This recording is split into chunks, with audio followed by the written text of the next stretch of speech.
सभी को जय मसीह की इटर्नल विजडम चैनल में आप सभी का स्वागत है। आज हम लोग देखेंगे जेनेसिस चैप्टर 4। जब आदम अपनी पत्नी हवा के पास गया तब उसने गर्भवती होकर कैन को जन्म दिया और कहा, मैंने यहोवा की सहायता से एक पुरुष पाया है। फिर उसने उसके भाई हाबिल को भी जन्म दिया। हाबिल भेड़ बकरियों का चरवाहा बन गया, परंतु कैन भूमि पर खेती करने वाला किसान बना। कुछ दिनों के पश्चात कैन यहोवा के पास भूमि की उपज में से कुछ भेंट ले आया और हाबिल भी अपनी भेड़ बकरियों के कई एक पहिलखे बच्चे भेंट चढ़ाने ले आया और उनकी चर्बी भेंट चढ़ाई। तब यहोवा ने हाबिल और उसकी भेंट को तो ग्रहण किया, परंतु कैन और उसकी भेंट को उसने ग्रहण ना किया।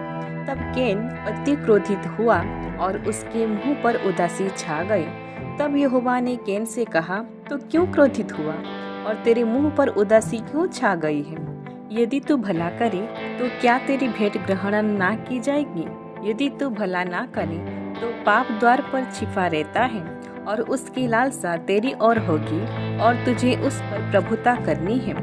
तब कैन ने अपने भाई हाबिल से कुछ कहा और जब वे मैदान में थे तब कैन ने अपने भाई हाबिल पर चढ़कर उसे घात किया।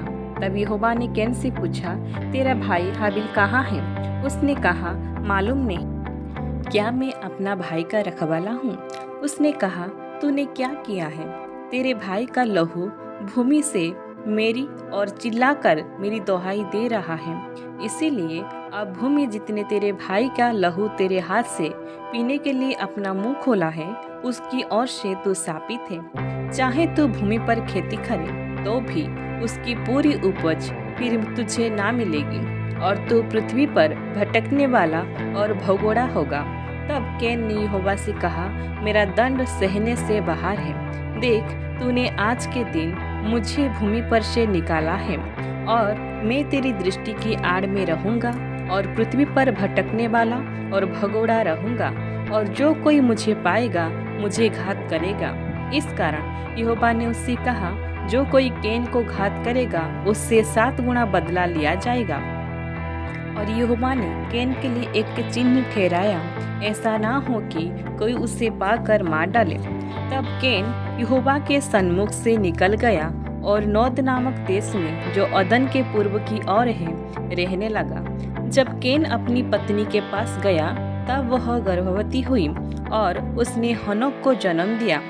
फिर कैन ने एक नगर बसाया और उस नगर का नाम अपने पुत्र के नाम पर हनोक रखा। हनोक से इराद उत्पन्न हुआ और इराद से महुआयल उत्पन्न हुआ और महुआयल से मतूसाएल और मतूसाएल से लेमेक उत्पन्न हुआ। लेमेक ने 2 स्त्रियां ब्याह ली, जिनमें से एक का नाम आदा और दूसरे का नाम सिल्ला था। आदा ने यावाल को जन्म दिया। वह तंबुओं में रहना और पशुपालन, इन दोनों रीतियां का प्रवर्तक हुआ। और उसके भाई का नाम युवाल था। वह बीड़ा और बांसुरी आदि बाजों के बजाने की सारी रीति का प्रवर्तक हुआ। और शीला ने भी तुबल कैन नामक एक पुत्र को जन्म दिया। वह पीतल और लोहे के सब धार वाले हथियारों का गढ़ने वाला हुआ। तुबल कैन की बहन नामा थी। और लेमेक ने अपनी पत्नियों से कहा, हे आदा और हे शीला, मेरी सुनो। हे लेमेक की पत्नियों, मेरी बात पर कान लगाओ। मैंने एक पुरुष को जो मुझे चोट लगाता था, अर्थात एक जवान को जो मुझे घायल करता था, घात किया है। जब कैन का बदला 7 गुना लिया जाएगा तो लेमेक का 77 गुना लिया जाएगा।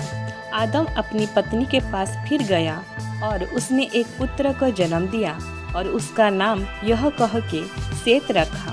परमेश्वर ने मेरे लिए हाबिल के बदले, जिसको कैन ने घात किया, एक और वंश ठहरा दिया है।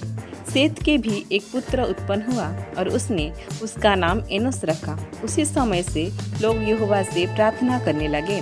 प्रभु इस छोटा सा वचन से हम सभी को आशीष दे, आमीन। अगर आप लोगों को मेरा ये ऑडियो वीडियो अच्छा लगता है तो प्रभु की महिमा के लिए एक like, comment, share and subscribe जरूर करें। Thank you.